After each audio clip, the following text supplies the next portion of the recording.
This one's another geopolitics and world history special, especially made for international listeners and international viewers of The Ranveer Show. We have Abhijit Chavda again speaking about the Cold War this time, the world's history post-World War II up till about 1990. This is the second part of our three-part special on modern world history. Part 1 was about the world wars. Part 3 is about the modern day. But part 2 is possibly the most crucial because it was the nearest historical patterns that we can study as human beings and that we can expect will repeat themselves very soon. So without further ado, this is Abhijit Chavda on the show. Remember to follow us on Spotify. Every episode's available on Spotify 48 hours before it's available anywhere else in the world. TRS is a Spotify exclusive. And this is another Abhijit Chavda special along with Team BeerBiceps. This is The Ranveer Show.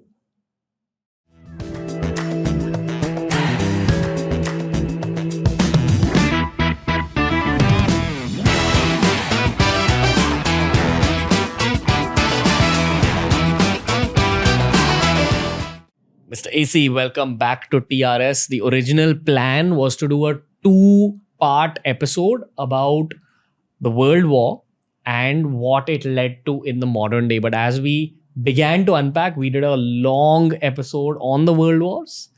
I think this episode is just going to be about the Cold War because again, there's a lot to unpack.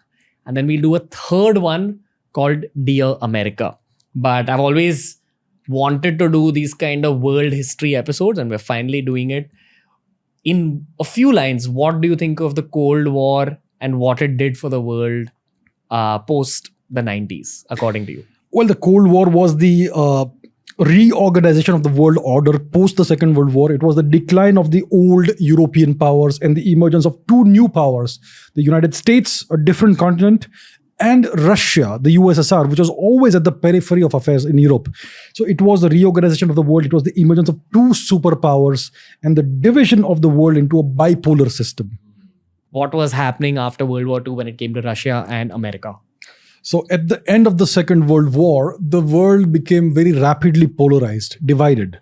The old powers, the European powers, were no longer at the peak of their powers, at the peak of their strength.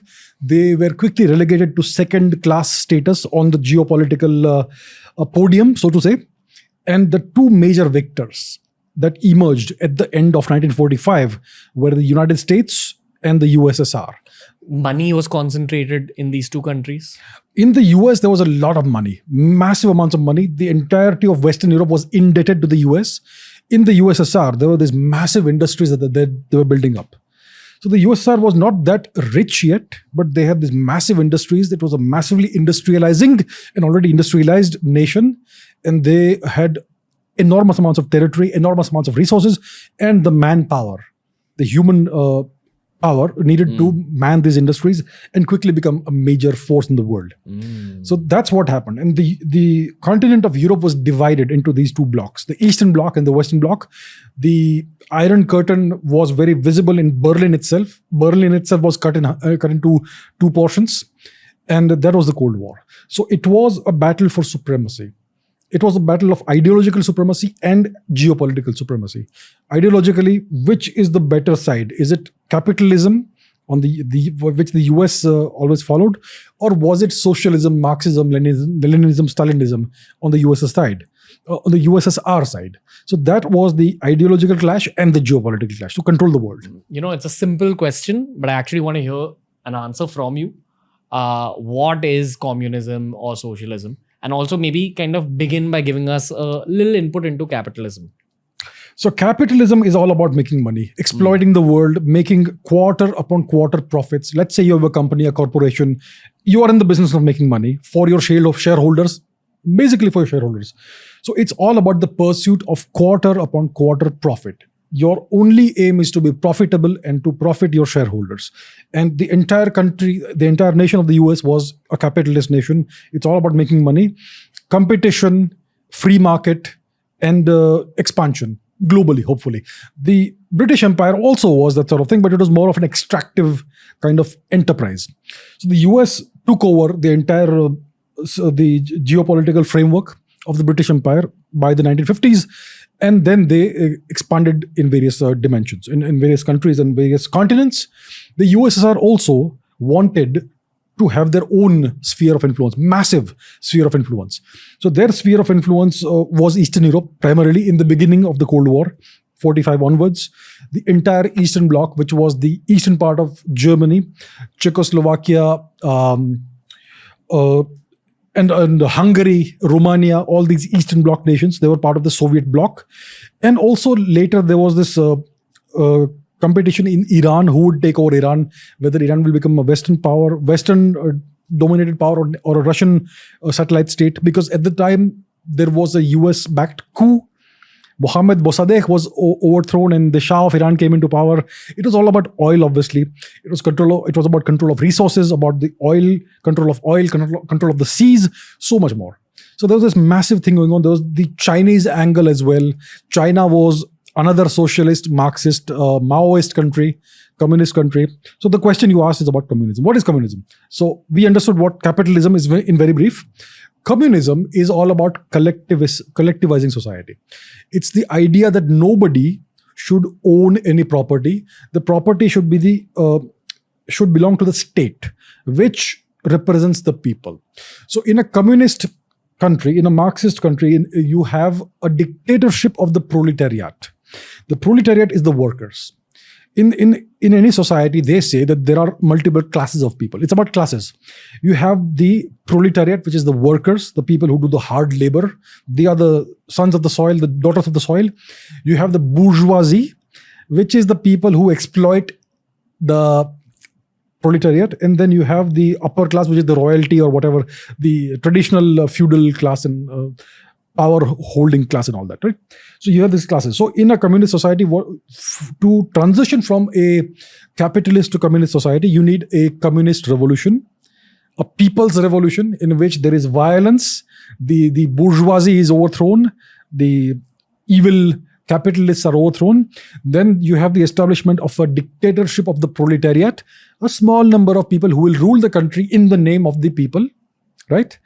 And then you will have a collectivized society in which nobody really owns any property, but everybody has access to everything, right? So in the daytime, you work hard, you produce goods and do all that. In the evening, you can have your whiskey and have your debates about communism and all that. It's an ideal utopian communist society. And the track record shows us that it likely doesn't work. There's a reason for that, because Marx never said what did he mean by the dictatorship of the proletariat? Who is supposed to lead the country after your revolution has succeeded? Is it supposed to be a democratic election to elect the dictatorship of the proletariat? Or is it that the thugs who were at the forefront of the revolution will consolidate their power? It's typically that way. So he never quite explained or prescribed what sort of society actually should exist once the revolution has succeeded, right? In a violent revolution with a violent overthrow, it's typically the thuggish elements of society that rise to the forefront, because that's the people who are the most adept at violence. And then you have thugs who rule the country. Bullies and thugs and goons, Stalin was a big goon. I mean, every communist revolution has thrown up such bullies, dictators, tyrants. So that's how it goes. So that is what a communist society is. Collectivized society. Nobody owns anything. Property, there is no property. You don't own anything, but you own everything in name. And actually what happens in every communist society is that a very small number of people end up having all the power and owning everything, which is the Politburo of the Communist Party. What is socialism? Socialism is, you could say, soft communism, soft Marxism. India is defined as a socialist something. Socialist in spirit or something like that. Secular socialist republic or something. Oh, okay, that way. Yeah, so socialism means the people, the downtrodden masses actually are the representatives of the people. And there is a kind of collectivization of the society, which means that all these schemes and everything are for the benefit of the poor, that sort of thing. So in a way, there is an element of collectivism in socialism as well. I think in India, the constitution does not recognize the right to property as a fundamental right. As far as I recall, it's that way. What does that mean effectively? It means that the state can take away your property, and it is not unconstitutional. Even like till today. Till today. So that's what happens in a socialist society. all property is technically not owned by anybody. You may actually own it, but the state can take it away if required for whatever larger purpose, larger good of the society or whatever. So socialism is like soft Marxism, soft communism. It's more or less the same thing. The USSR is the Union of Soviet Socialist Republics, right? China also defines itself as a socialist country, in a socialist nation in some ways. In truth, what is it? Because we hear In about truth, Jack Ma. in truth, there is no real definition.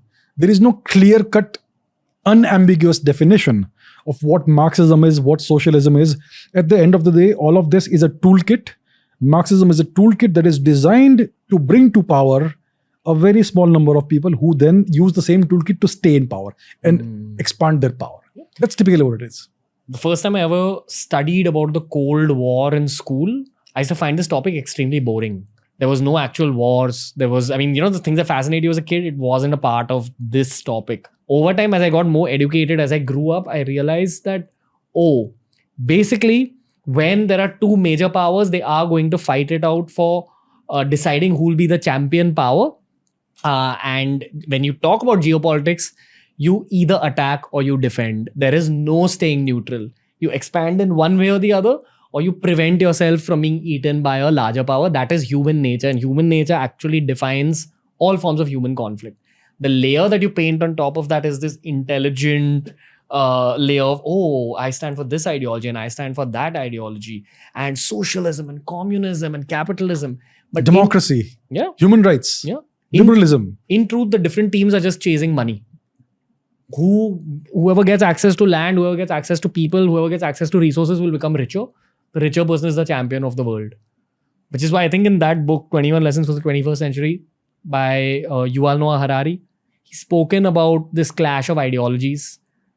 And, trailing away a little bit from the linear nature of this podcast, USSR lost the Cold War and America came out on top. They thought that democracy and capitalism had won. And now we have Big Daddy China, which is not a democratic or capitalist country in its purest sense. So the truth is, depending on the time, whoever's got the best strategy to get the bag of money, that person or that power wins.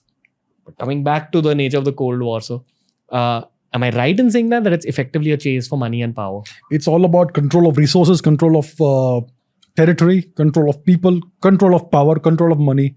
If you're a capitalist nation or a socialist nation, at the end of the day, you need territory, you need money, you need resources in order to come up on top. So at the end of the day, it's always about the same things. It's about territory, it's about control, it's about power, it's about resources, which translates itself to money. That's what it is. It's always a clash of these things. But you will put slogans on top of that. I believe in this, I stand for this, or I stand for that. But at the end of the day, it's the same thing. It's like WWE wrestlers. One guy has one kind of giving, I'm the dead man. One guy has, I'm a badass or whatever. But it's branding basically. It's branding. Okay. So what happened? What's the branding story? So they both told their own audiences, which are their own populations or the populations of the countries allied with themselves, that listen, we stand for capitalism. These guys said, listen, we stand for socialism. This is the way of life. These guys said, this is the way of life. They tried controlling other countries basically, indirectly. Again, in a way, it was economic colonization. We think imperialism stopped after World War II, but in some ways, it just evolved into something else. Well, if you take the case of Africa, for instance, Africa is still colonized in a different way. In the past, the European powers, the colonial powers would have direct physical presence, the boots on the ground in Africa. Today, they do it indirectly. But the resources are still flowing into the Western developed nations.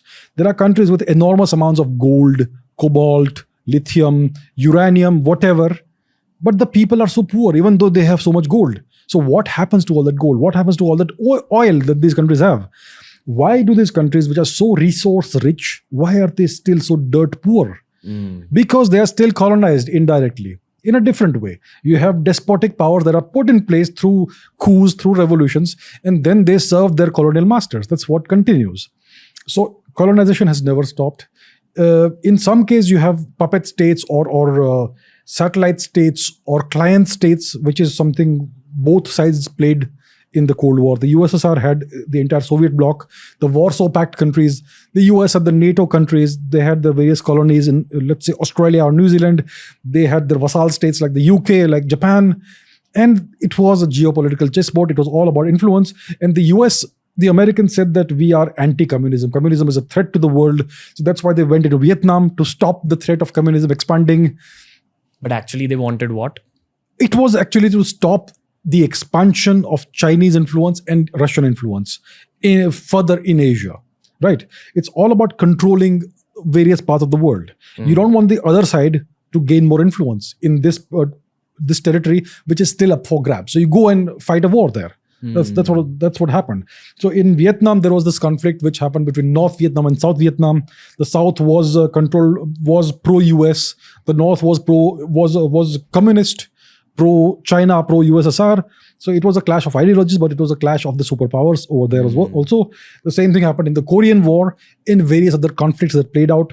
India was a big country that was up for grabs. The Americans courted India multiple times. They offered India, and the Soviets also offered India at the same time, a permanent seat on the UN Security Council.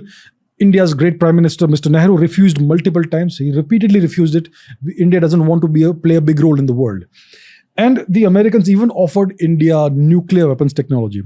John F. Kennedy offered that to Mr. Nehru. It is on the record. And he offered that before the India-China war in 1962. So had India acquired the nuclear weapons technology, maybe we would have gone into the US camp, but we would have been able to prevent China from ever raising their eyes, trying to attack us. So Mr. Nehru decided to become a Soviet, to turn India into a Soviet satellite state, essentially, because he was enamored with socialism, Fabian socialism, and he was in awe of the industrialization that Russia had achieved under Mr. Stalin and later Mr. Khrushchev and so on. So he wanted to replicate that in India.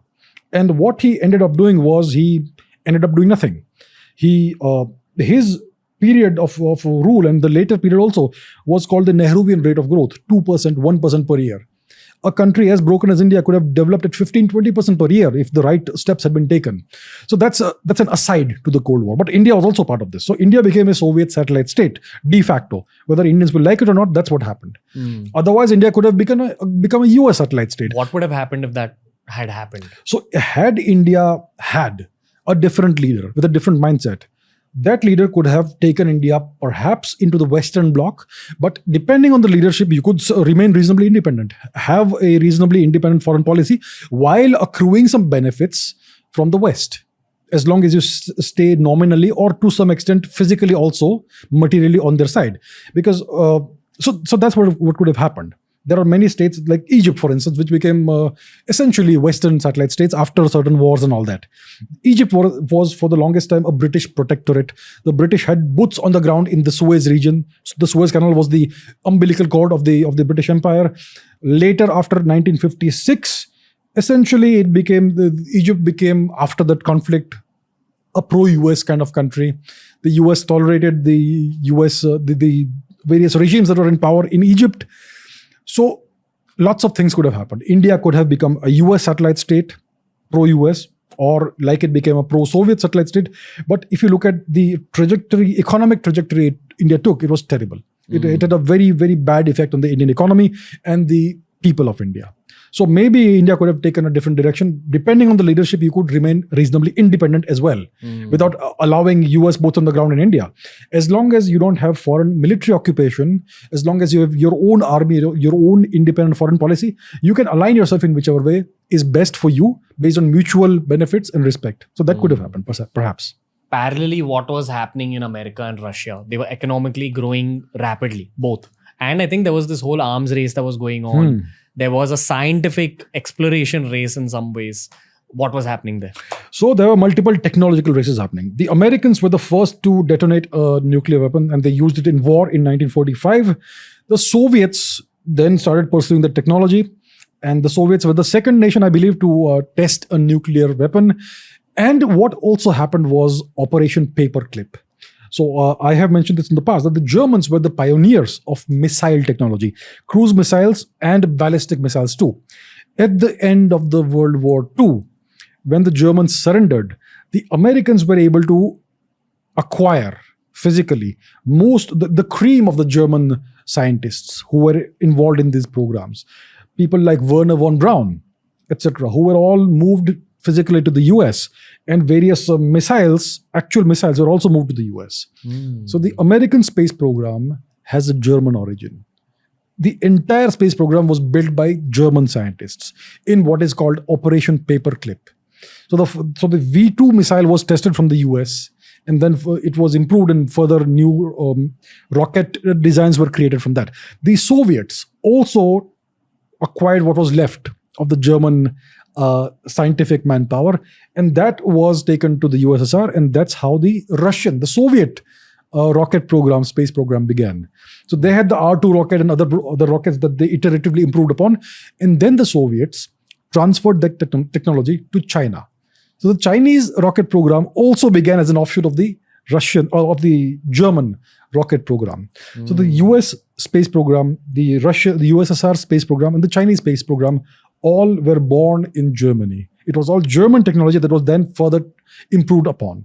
So there was a space race, there was a nuclear race. Even the Chinese then, in the 1960s, I believe, tested their own nuclear weapons.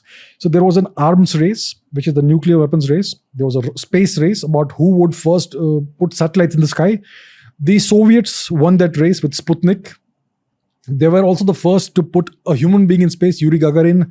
The first woman in space, Valentina Tereshkova. In the beginning, the Soviets were at the forefront of the space race. The Americans were catching up. But eventually, by the 1960s, late 1960s, the Americans overtook the Russians.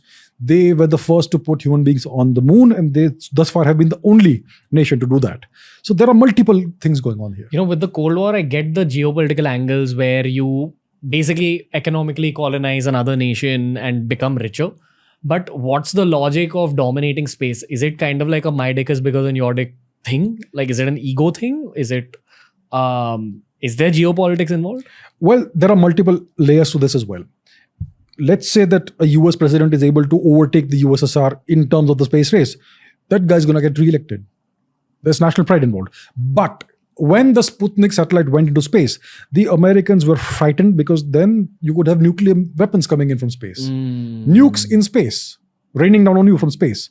So they had to do something about that. So they also had to put up their own satellites in space. Then as rockets got better, they wanted to also keep up with the USSR in building more powerful rockets in case it's needed somewhere. Right? I mean, rockets like the Saturn rocket, etc. It's a dual use technology. The better rockets you have, the better missiles you have, ballistic missiles. ICBMs, intercontinental ballistic missiles. Then you have rockets or missiles you can launch from submarines, from under the sea. That takes a lot of research. So both nations were pursuing these different angles. Space has a very clear military dimension. The space race is actually about keeping up from a military perspective. If the Soviets could colonize the moon, the US would be left behind. There was a very big fear about that happening. So that's why there was the moon race going on, and the Americans won that. So it was always the fear that the other side will overtake us, a miniaturization of weapons so that you can put them inside on top of a nuclear, or on top of a ballistic missile, for instance. Wow. Wait, what is this? Very fascinating. So typically when you make the first nuclear weapons that were made by the Americans, they were massive things. If you see the photographs of Fat Boy and Little Boy, Fat Man, whatever it's called, the nuclear, the Hiroshima bomb and the Nagasaki bomb, these are enormous devices, very heavy devices. How big were they? It could easily fit this room. Big devices. But these were small explosions. They would today be classified as tactical nuclear weapons. Kilotons, a few kilotons, 10, 20 kilotons of output, of TNT equivalent. That's the way we measure nuclear output, the output of a nuclear weapon, the equivalent amount of kilotons of TNT that you can explode. So eventually what happened is that bigger and bigger, more powerful nuclear weapons were created, but they were miniaturized. So you could put them on top of a rocket or a missile that could be delivered anywhere in the world. Initially you had small, short-range ballistic missiles, then intermediate-range ballistic missiles, and eventually you had intercontinental range ballistic missiles. So this technology also developed. So there was a massive arms race going on, and the world soon came to the brink of nuclear disaster. One mistake, one wrong press of the button, and both sides are at war, nuclear war. So that's what the world was at the brink of for a very long time. There were a couple of very close calls. So these things happen, The way I look at it, this is the 1960s and 70s roughly. A little bit of the 50s. Now, at that time, mankind had the playbook of World War II. And I think memories of Nazi Germany were very fresh in people's heads. And Nazi Germany had focused on technology, science, advancements, probably classified scientific experiments that aren't released to the public even today. That's the urban legends, about Einstein's Philadelphia experiment, etc., etc. So the way I look at it, they were trying to show each other that, listen, I am ahead of you in this scientific race. And if I am ahead in science, I probably have stronger weapons than you. That's why I can win the war. So don't go to war. Then it became this constant sort of half ego battle, half battle of science to keep up with the other person, which for mankind, one, it created a dangerous scenario, but two, it also helped progress science heavily. Would you agree, being a scientist? Yes, it did progress the limits of technology significantly, tremendously. But it also brought the world on the brink of disaster, which it stayed at for a very long time. Even now, we have a massive amount of nuclear weapons. It's called mutually assured destruction. Once you have so many nuclear weapons and missiles on each side, it's mutually assured destruction. Nobody wants to use them ever. Because if one is launched, there's going to be a volley of missiles coming from the other side. Then you're going to launch 10 more, then 10 more. Then very soon, it's going to be destruction, complete. Let's break away from geopolitics for a second. Let's talk to the scientist in you. If we actually have nuclear war, can you paint a picture of what will happen? In the case of a nuclear war, somebody is going to launch a missile. That's how it begins. Whether it's from a submarine, whether it's from a ground-based silo, whether it's from the air, somebody is going to launch a missile. That missile is going to be detected by the country where it's going to come, where it's going to land. So in retaliation, that country will be left with no choice. If there's a nuclear missile coming its way, or if it explodes, you have to pay back in the same coin. So you're going to launch one more. Then the other side will launch one more. There could be multiple launches. And they'll bomb each other's cities. Yes. And then once you have multiple launches there, it's all going to happen. It's like an unstoppable chain reaction, like what happened in World War I. Once the first declaration of war happened, it was an instantaneous chain reaction. Everybody was at war. Similarly, this could happen right now also. If somebody makes the mistake of launching a nuclear weapon, my goodness, the whole pack of cards could crumble very rapidly. Say if USA and Russia were to go to war, what would happen to a country like Australia, which is geographically far away from these two countries? Could they also face the consequences of nuclear war happening on the other side of the world? Australia is a nation whose security is essentially guaranteed by the US. You could say that Australia is a US-run corporation. All right? So if the US and Russia were to go to war, it would annihilate both countries. Right? There would be a tremendous amount of nuclear fallout. Maybe it could destroy the whole world, possibly. But in case there is not total destruction, in this hypothetical scenario, these two nations, the US and the Russians, would be destroyed, more or less. That would leave Australia fair game for the Chinese.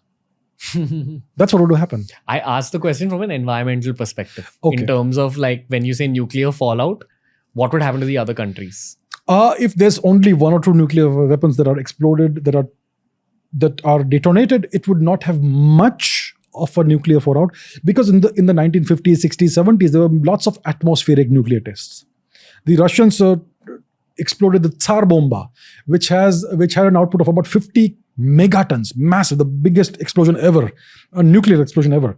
These would release radioactive fallout into the atmosphere, but the atmosphere is so big it will absorb it eventually. It's like a small Chernobyl. Right. So when the Chernobyl thing happened in 1986, when the reactor went into meltdown, it exploded. It spewed all kinds of nuclear fallout into the atmosphere. For a few months, Europe was on alert because there was this big cloud of radioactive debris in the atmosphere. It would eventually fall in the form of rain on grass and all that. I was there in Europe at the time. Really? We were told not to go and play football in the fields because it could give you radiation sickness or whatever. So for a few months, there was the scenario, but eventually everything went back to normal. Did it fall anywhere? It must have fallen, but it was not. The effects were not significant in any way. I don't think they were able to detect any radiation on the ground. Okay. So if there's only one or two such bombs that explode, typically there won't be much of a problem. But if 1,000 nuclear weapons are detonated, it will cause, first of all, massive damage on the ground. Lots of people will die, and that much radiation in the air could poison the atmosphere. And it could cause a significant health hazard worldwide, because the atmospheric currents very rapidly will transfer that all across the planet. Because of the atmospheric currents are like ocean currents. The entire atmosphere is always churning. So if lots of nuclear weapons are detonated, that could have a very bad effect on the environment, on human beings, on animals, on the water, groundwater, all of that. Yeah. And you think we live in times where there are powerful men or women out there who would be ready to go to war using nuclear weapons? I hope not. I think the threat was much higher. The risk was much higher during the Cold War. I mean, there were a couple of fake false alerts as well. When the computer system that was designed to detect an incoming missile launch, actually once or twice malfunctioned, and it took a cool head to say it's a malfunction and it's not a real nuclear launch. Otherwise, there could have been a nuclear exchange. It's happened a couple of times, so we have come close, but cool heads have typically prevailed. I think the threat of nuclear war is kind of less today, most likely. Why? Because at that time, there was a clear bipolarity in the world, a clear division of the world order. And both sides were roughly equally matched. And both sides were equally ambitious. Today, you have a unipolar world order. People say that the Chinese are a second superpower. They are not. A superpower is defined, in my definition, a superpower is a nation that can intervene at any place in the world at 30 minutes notice. Intervene militarily. And there's only one country that can do that, the US. The Chinese are nowhere near that status. Really? Really, they're not. The narrative right now is that China is up there. No, China is not. China is nowhere near being a superpower. Okay. China is the most important and the most powerful Asian power. So you could say China is an Asian superpower, a superpower in Asia. Okay. But it's not a global superpower. It is an aspiring superpower. It aspires to replace and displace the US by 2050 or so. Maybe earlier, hopefully, if things work out. Yeah. But yeah, China is not a superpower right now. So today we have a mostly unipolar world order. Mostly. And I mean, from 1992 onwards until the 2010s, there was a clear unipolar world order. There was only one big dog, the US. Let's dial back a little bit into the 80s and the 90s. What finally led to America so-called winning the Cold War?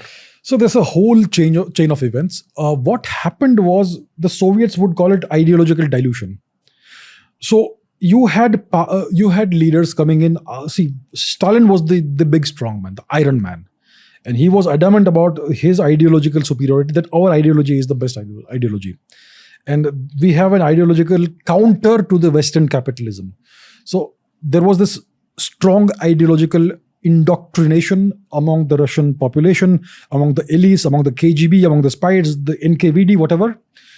After Stalin died, I think it was Lavrentiy Beria. I mean, there are a couple of people. Yeah, Lavrentiy Beria was there for a while. Then you had Nikita Khrushchev, and each subsequent ruler made certain ideological concessions towards the West, that we are kind of ideologically kind of inferior.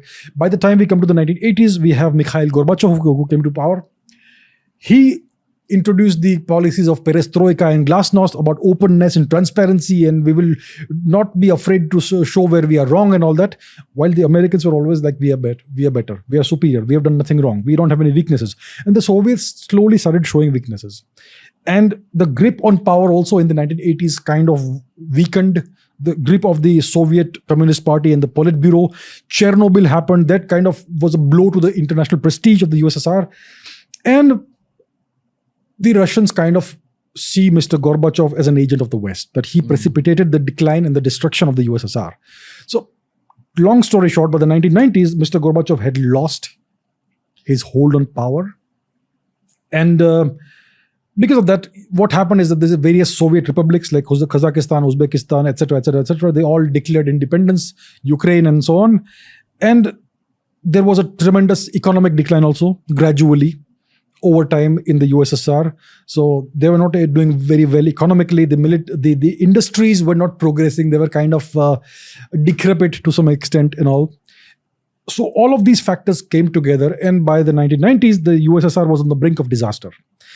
And then you had there was this coup attempt and all that, which Boris Yeltsin is involved, Ruslan Khasbulatov is involved, Alexander Rutskoy, lots of other people from that time were involved in this.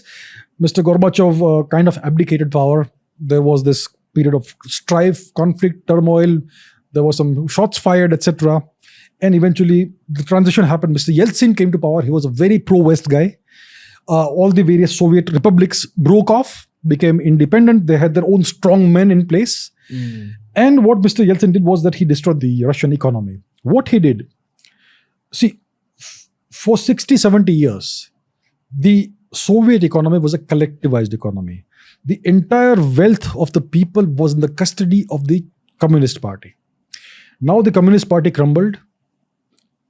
Mr. Yeltsin came to power, which means that all the wealth, all the industries, everything of the people, all of their savings for decades were in the hands of this one person. What he did was he created the system of oligarchs. His various favorite cronies, he handed various industries over to them. And these guys proceeded to destroy these economies, these industries. They ruined these industries. They ran them into the ground. And by the time Mr. Yeltsin was done, the Russian economy was gone, destroyed. There were long lines for food, for bread, for soup, all these things. There was rampant unemployment. The Soviet military was destroyed, and so on. And then you have the expansion of NATO that we have spoken about in the past. So that's kind of the inflection point, the fall of the Berlin Wall, the 90s. Then you had things happening in Afghanistan, in India, Kashmir, Pakistan. Pakistan has always been a client state of the US. All the Pakistani terrorism in India was funded and financed by the US. There's no other way of saying it, and so on. So there's a lot that was going on. And of course, there was the entire spy espionage game going on in the Cold War, 50s, 60s, 70s, 80s, 90s. The KGB was a very major power in this. Let's sit on this topic for a bit. So what is this whole spy game, spy versus spy? And, I think this is also the origins of things like James Bond and that whole culture. So let's sit on the KGB a little bit. What's up? So the KGB is the successor organ of the NKVD. The secret police or the whatever it is of during Stalin's time was called the NKVD. After Stalin, it was rebranded, reformulated, restructured into what was then later called the KGB. So the KGB was an elite institution. You could not apply to the KGB. You did not know where the KGB was. You know it existed. You knew it existed. It was everywhere. It was ubiquitous. It may be inside your house as well, but you never knew it. Anybody could be a KGB agent. Your own spouse could be a KGB agent. Your own child could be a KGB agent. The KGB was everywhere and nowhere. It was the elite. It was the Praetorian Guard. It was the soldiers that kept the wolves at bay. So you could not apply to the KGB. The KGB found you and brought you in. It was only the best, the cream of the cream of Soviet society that was inducted into the KGB. And they had various programs. They had embassies in all major countries, right? Diplomats would be there. They would be called residentures, residentures. And the chief of the embassy would be called the resident. That person was always a top KGB officer, typically a man. And they had various KGB officers in these embassies in the guise of diplomats. You would have some genuine diplomats and some would be KGB agents posing as diplomats. So these are the legal spies. They also had a program of illegals in which they would train youngsters, kids, in the language and customs and culture of a different country. Let's say they take a bunch of extremely bright kids and they teach them proper idiomatic, vernacular, colloquial English in the style of the US South, for instance. They are trained in that. They are trained and immersed in US culture, customs and all that. And eventually they are infiltrated into the US under false identities, which are the identities of recently deceased people.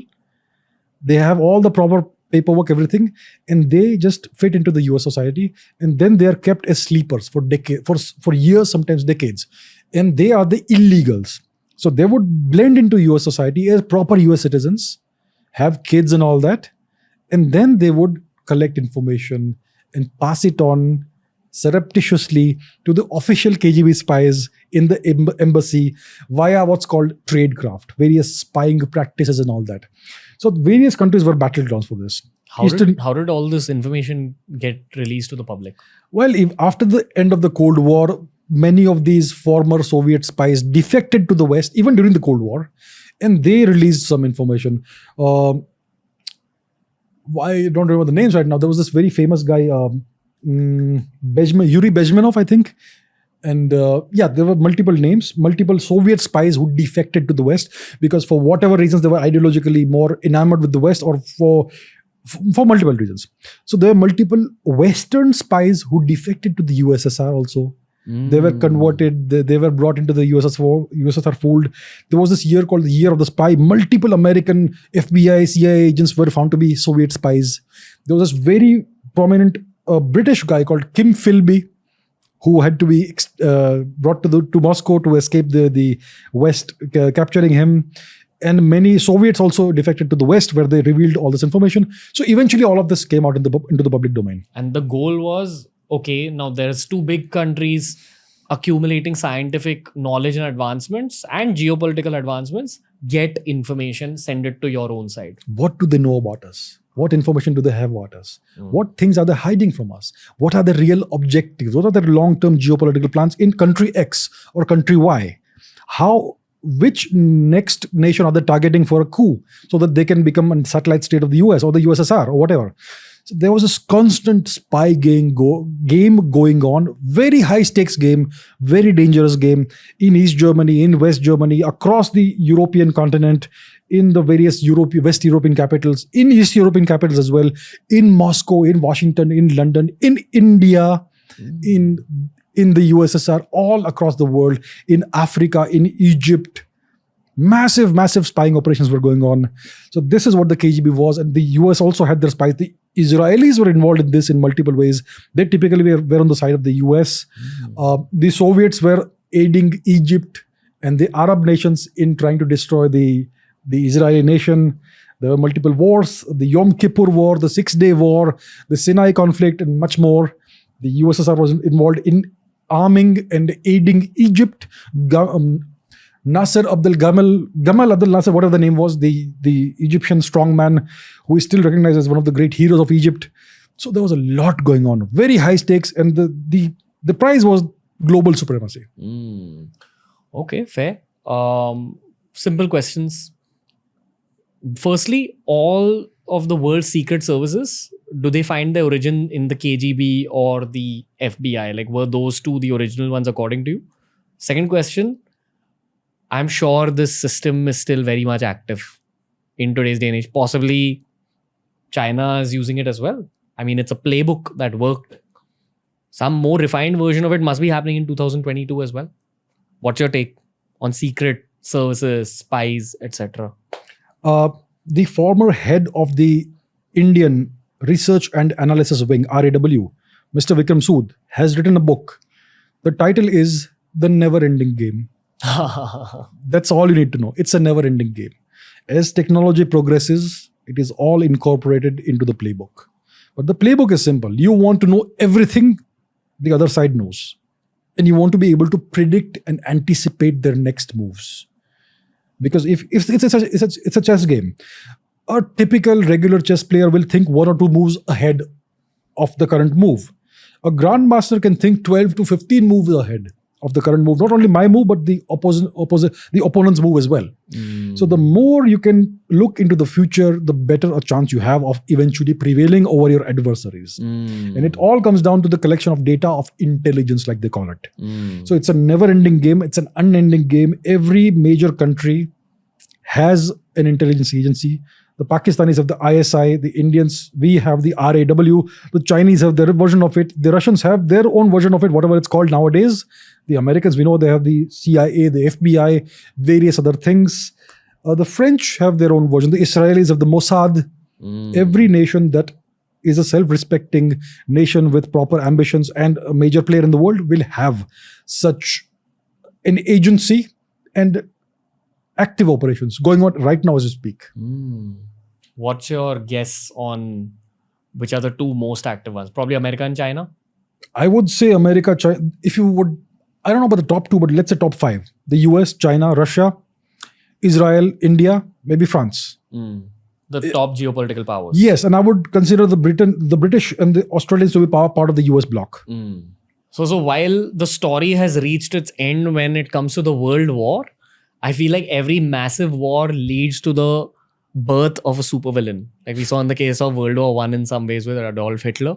The end of the Cold War led to the formation of one Vladimir Putin. What would you like to say about him in terms of, I'm dead sure he's someone you've read a lot about yourself, being a geopolitics observer, being a historian. The internet has a lot of opinions on him. Let's just speak a little bit about that man's origins, character, motivations, possible future plans now. So Vladimir Putin is a product of the KGB. He was an elite KGB officer. He served in East Germany. He is a fluent speaker of German. He understands everything that's happened over all these years. And his ascent to power was kind of a plan gone wrong. And it was kind of a surprise. The US had kind of defeated the USSR, broken it up. They had somebody who was very much pro-West in power, Mr. Yeltsin. There were the Chechen wars, the first Chechen war that happened. The Chechenian Republic declared independence. They tried to break away from the US, from Russia. Russia went to war with Chechnya. The first Chechen war was lost. The Russians lost the Chechen war, and Mr. Yeltsin was kind of humiliated. Then, because his health declined due to alcoholism, etc., what happened is that they kind of brought Mr. Putin to power. And they assumed that Putin would continue the same kind of policies. But Putin turned out to be a strong, staunch nationalist, and he wanted to revive the Russian power and bring Russia back to what it originally kind of was from the perspective of economy, power, and all of that. So the first thing Mr. Putin did was to go back to war with Chechnya and annihilate the opposition and bring Chechnya back into the Russian fold. And from there onwards, he set about over the past 20 years to rebuild the Russian economy. After a decade or so of rebuilding the economy, he started revitalizing the military, the Russian military. The Zapad exercises started becoming more potent. The Russians have 3 different kinds of military exercises which happen in a cyclical fashion. The Zapad are the Western exercises. There is the Eastern exercise and a Central exercise. So the exercises started becoming more potent and more threatening. So the Russian bear again became revitalized over the past 20 years. There was the annexation of a part of Georgia. Then there was the Chechen war, and now we have the Ukrainian war. So as Russia has become more and more powerful, she has wanted to take back territories that she considers to be historically hers. And Mr. Putin is now portrayed as a great supervillain in the overall world media, which gives you the Western narrative of how things are. Is the Cold War still on? There's a new Cold War on now. It's Cold War 2.0. Between the US would like the world to be either unipolar or bipolar. Ideally, they want a bipolar world, with them as one pole and China as the great supervillain on the other pole. As long as there's a big villain, the Americans have a good role to play in the world.